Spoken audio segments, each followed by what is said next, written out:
All right, remember what happened in our last couple chapters? No idea. The prince and Jemmy got captured. Mason? I forgot with the whipping boy. Jemmy? Yeah, Jemmy. I forgot what he was doing, but he was thinking about if he should run away. It's like his chance or something. Yep. And in the fog, he saw like this light, and then he grabbed the prince. Wasn't it the prince? Well, yeah, you're right. So Jemmy was going to maybe make his break for it and run away. But he saw that light in the fog, and it was Hold Your Nose Billy and Cutwater, these two bandit type guys that kidnapped him. And that's right where we're at.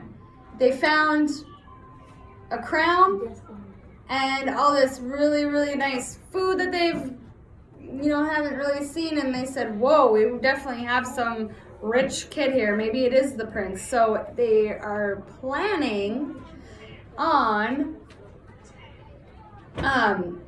maybe getting like a ransom for the prince. Okay, so chapter 7 is called Being an Account of a Great Mix-Up. Cutwater rummaged around in a black oak chest of stolen goods.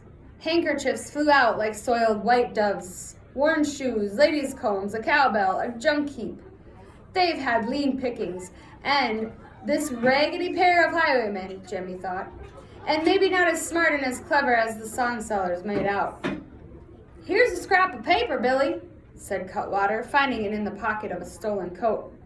But how are we going to do the scribblement? We can't write.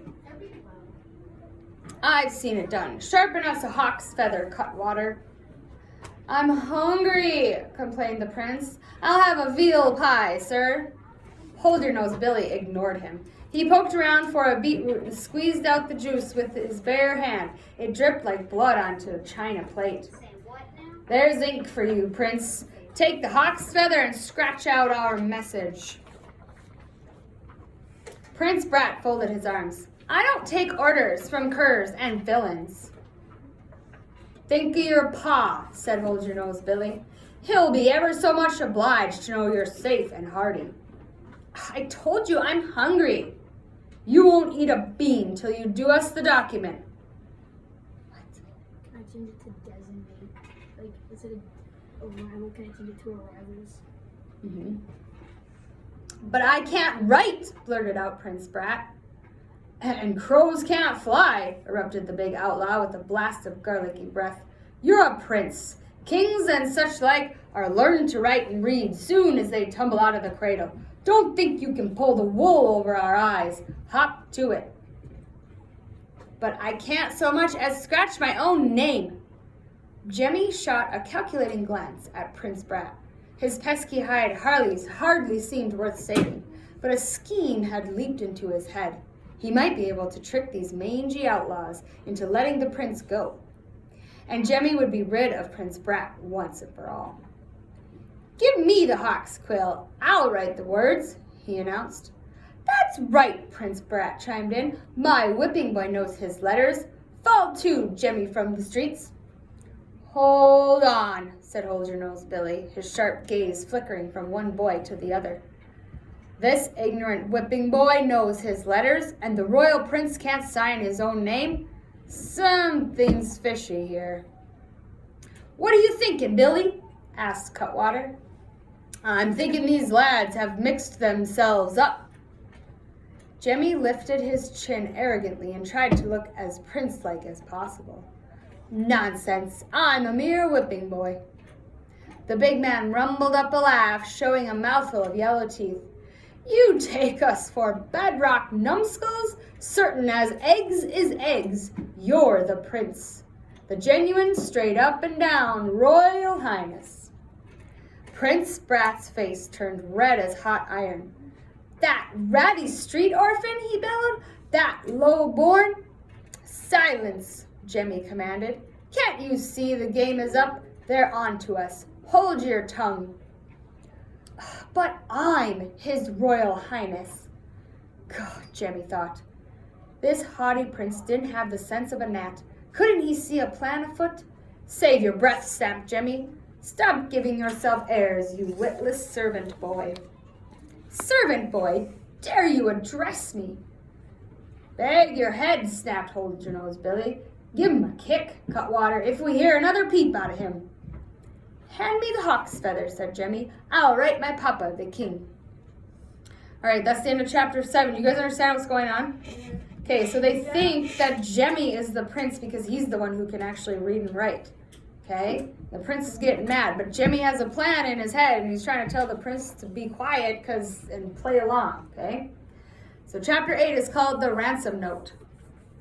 Hold Your Nose Billy tilted the princely crown on his head. What have you writ down so far? Jemmy glanced up from the sheet of paper.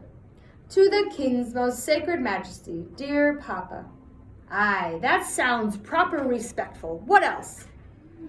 Our captors are loyal subjects, but scoundrels by trade. Don't cross them. Make that a bit stronger, said the outlaw, beginning to pace.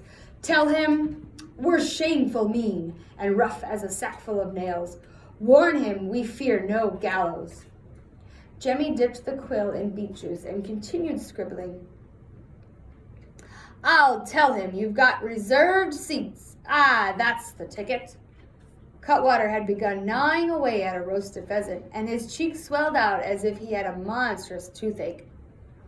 What about the king's soldiers, Billy? Now the fog's lifted, they be following. The lad, like a trail of ants, puts my spine in a shiver. Faugh, exclaimed Hold Your Nose Billy. Even rabbits get mucked up and lost in this forest. We're well hid, Cutwater. I'll warn Papa, Jemmy offered generously, that if you spy out a single uniform, you'll crack my neck like a chicken's. Prince Brat sat sullenly on a pile of moldy bedstraw. He glared icily at the whipping boy who had seized his royal title. And don't forget the reward, Billy, said Cutwater. We want the prince's weight in gold bangers, right? Tell the king that, directed Hold Your Nose Billy. In big letters. Now, let me reckon out a safe spot to deliver the loot. Jemmy dipped the quill, but then paused. God, he thought, it's not enough to choose my words as if I were a prince. Show some high and mighty, Jemmy thought. Think like a prince. Dimwits, he flared up. Rogues, I will not be exchanged for such a trifle. My mere weight? A paltry treasure if you could carry on. You could carry on a shoulder? How dare you insult me? Hold Your Nose Billy's red eyebrows shot up in bewildered surprise. Insult you? A trifle? A prince is worth a prince's ransom. The eyebrows lowered as quickly as they had risen. No offense meant, lad. How would you calculate a proper ransom? A wagon load of gold at the very least, and jewels mixed in. As I'm alive, a wagon load? Cutwater gulped down the waterfowl in his mouth. We did forget about jewels, Billy.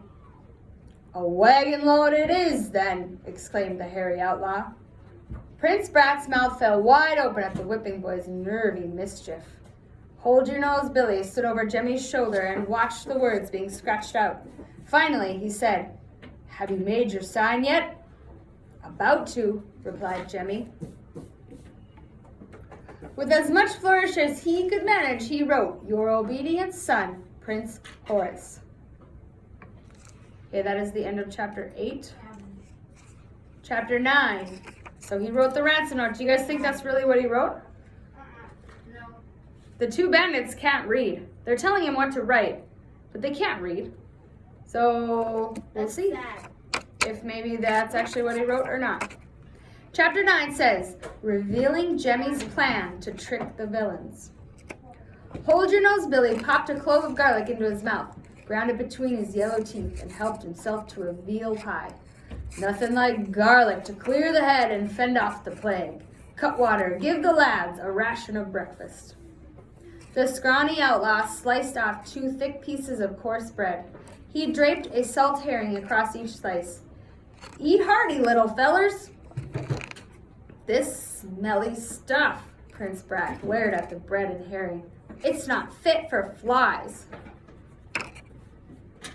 Why, we eat it regular, worms and all, said Cutwater, picking the bones of the pheasant. I'll starve first. Suit yourself, Cutwater snickered. This is the first time we've feasted off the king's own table, and there's hardly enough for me and Billy. Jemmy sat on the bed straw beside the prince and contemplated his breakfast. He examined the bread closely, hunting for varmints. The prince had never been starved enough to pick out wildlife from his grub. What should I do? Just sit and listen for a second. Okay. Eat, he whispered. I can't find any crawling things in it. The bread is stale, grumbled the prince. Stale enough to patch a roof, but I've scoffed down worse. The prince began to nibble around the edges. Hold Your Nose Billy glanced over and grinned. Take a chew of garlic, whipping boy. It'll improve the taste considerably. Cutwater wiped his thin, greasy lips with the back of his hand. Billy, how do we know the prince ain't laid a trap for us in that message? He could have said one thing and wrote another. Where'll we find someone to read it off for us? Jemmy lifted his chin to a regal height. You doubt the word and honor of your prince? Insolent oafs! I'll have you horsewhipped. Cutwater yanked Jemmy to his feet. Who you call them names? I'll flog your hide pink as a salmon. Hold Your Nose Billy pushed him aside. Keep your wits. It's worse than common murder to lay hands on a prince. No need to break any more of the king's laws than we have to. If it comes to a flogging, there's his whipping boy. The prince's eyes widened and his face blanched white. The prospect of taking a whipping himself had never occurred to him. But, sir, it wasn't me who called you names. Cutwater gave a sudden cackle. Sir, it is now. That's more like it. But tell the prince here to keep a civil tongue in his head. Prince Brat shot Jemmy a poisonous look. The garlicky outlaw was leaning closer to Jemmy. See here, Prince, it's not that we doubt your word and honesty, not a bit. But all the same, let's hear you read off the message. Jemmy turned away from the man's breath and began to read. No, lad, let's have it from bottom to top. Read it backwards. I do hope for your whipping boy's sake you don't stumble and trip as if the real words ain't on paper. Jemmy shrugged. It says, son, obedient, your obedient son, said Hold Your Nose Billy. Keep at it. Jewels and gold of cart full of a ransom a demand They demand a ransom of a cart of full. The outlaw himself began to stumble and trip over the words. Ah, that's the ticket. Jemmy read the message through backward, and then a second time before the hairy outlaw was satisfied. Now then, he said, all we got to do is get the message to the king without getting nabbed in the act. Simple, declared Jemmy. Send it to the castle in the hands of my whipping boy. All right, we're going to stop there.